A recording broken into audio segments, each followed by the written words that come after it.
श्रीरामाष्टकम् क्रूधर्तदेववन्दनं दिनेशवंशानन्दनं सुसेपिपालसन्दनं नमामि रमीचवरं मुनीन्द्रयजङ्कराङ्गं चिलावित्पतिहारगम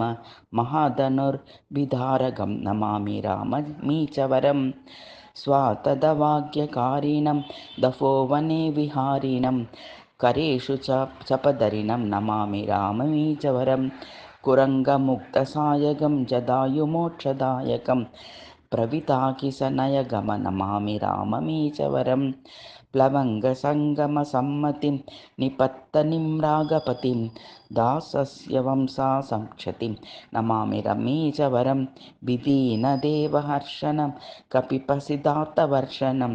स्वदन्तुशोककर्षणं नमामि रमीचवरं कतरीराज्यरक्षणं प्रजाजनातिपक्षणं कृतस्थमोहलक्षणं नमामि रमीश्वरम्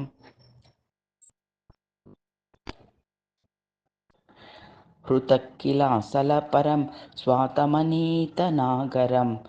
जगतमधोविकाकरं नमामि राममीचवरम् इति समहितात्मनरो प्रकृतमष्टकं पदन्निरन्तरं व्यां भवोद्भवं न विन्देते इति श्रीपरमहंसस्वामी ब्रह्मानन्दविरासीदं श्रीरामकृष्ण रामाष्टकं सम्पूर्णम्।